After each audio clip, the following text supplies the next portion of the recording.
Благодарам, почитуван председател, почитувани пратеници, почитувани медиуми, почитувани граѓани на Република Македонија.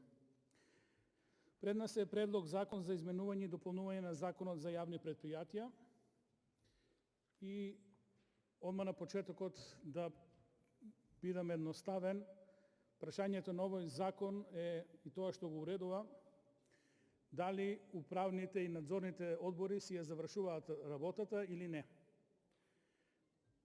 Вака поставен законот и ќе видите бројките јасно укажуваат на тоа дека управните одбори и надзорните одбори не си ја завршуваат добро работата.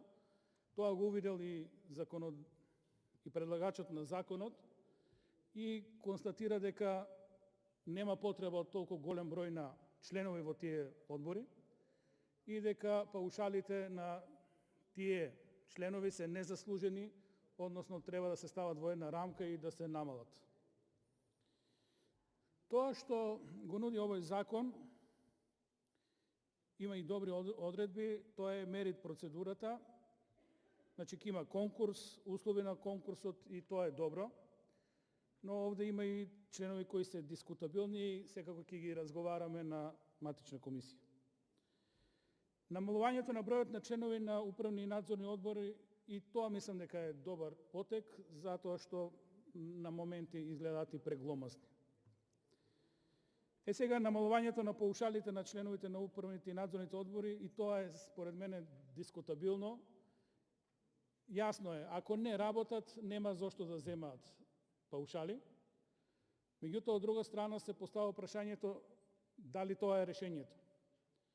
Или треба да бидат тоа управни одбори составени од врвни професионалци, кои ќе бидат добро платени и ќе си ја завршат работата за која се поставени, односно ќе си ги заработат парите и со образ ќе излезат и во јавноста и во медиумите дека направиле од тоа и тоа јавно предпријатие успешна приказна, тоа и тоа јавно предпријатие има остварено добивка, стипендира студенти, вложува во спортот, во културата, во науката и така натаму, и тоа сите мислам дека повеќето од нас би го посакувале.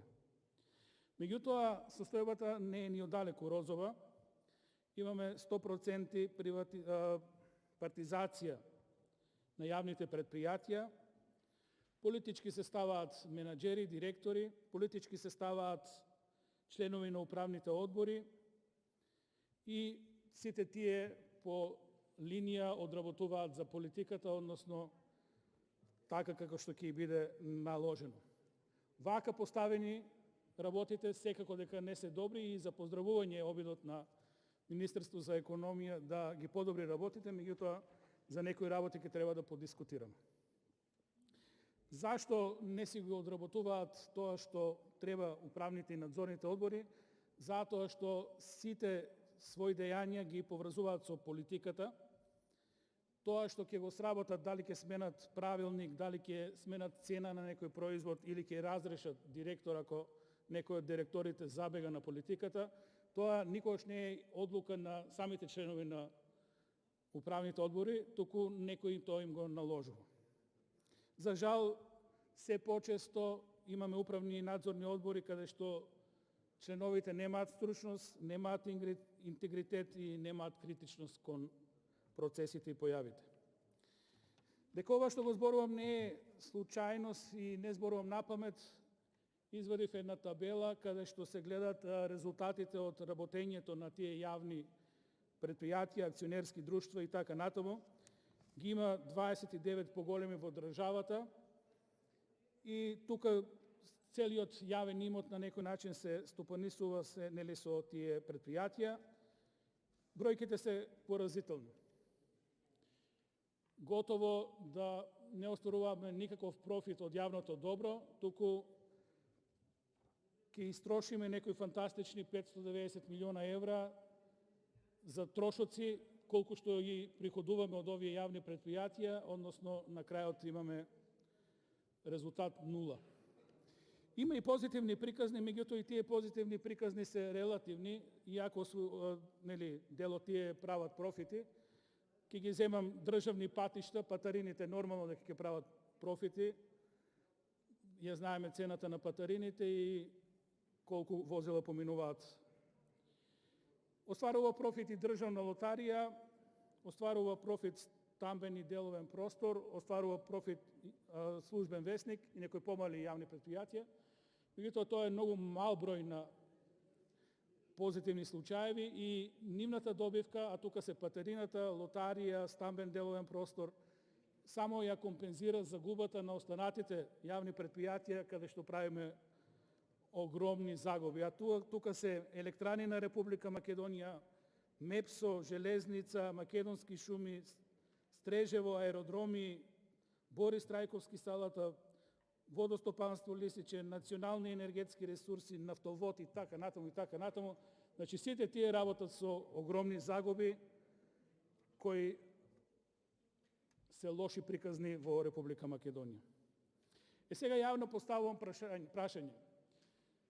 Кога имаме лоша состојба со овие предпријатија, дали со тоа што ќе ги намалиме паушалите на представниците на управните и надзорните одбори ќе се подобрат работите?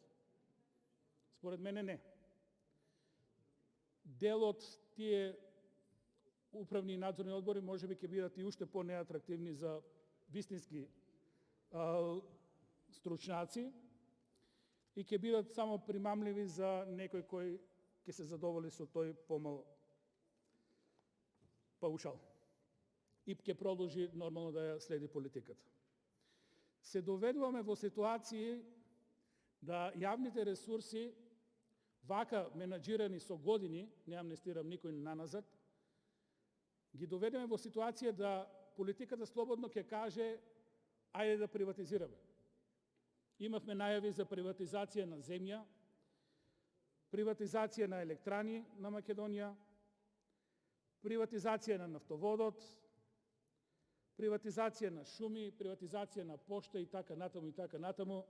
Значи и тоа малку што го има државата останато, ние сме веќе на добар пат да го приватизираме, односно да го отугиме за без пари, само и само државата во наводници да се откаже од загубари. Решение на овие проблеми ви се реални независни конкурси, каде тој мериот систем ќе ги покаже добрите перформанси, добрите резултати, меѓутоа и избор на најквалитетните стручни лица кои ќе се јават на тие конкурси за членови на управни и надзорни одбори. Се плашам дека во решението има и одредби кои треба да ги погледаме, како што е член 17г, каде што основачот ќе може да бира од кандидатите кои ќе имат над 60% освоени поени. Под 60% од тоа што е максимум поени, на некој начин тоа се и неписми, најсе да бидам и вулгарен. Сега од тие што се добрите, основачот ќе има можност да бира и што ќе се случи ако ги избере последните. Зашто не нотираме да ги избере најдобрите и најквалитетните, тие да ги платиме и да добро стопанисуваме со јавните добра. Мислам дека тука сериозно можеме да размислиме, иако е прва фаза и потреба, само ја утврдуваме, има потреба, но ова треба да го размислиме дали вреди за размислување, односно конечно еднаш да завршиме со јавните добра и да кажеме ова никогаш нема да го приватизираме, ова ќе го стопанисува државата на најдобар можен начин, со најдобрите менеджери кои ќе ги платиме, ќе дадат добри резултати и со нив ќе се гордееме. И со земја, и со шуми, и со вода, и со енергетскиот сектор и така натаму и така натаму. Мислам дека треба малце да размислиме за некои мали модификации на текстот. Благодарам.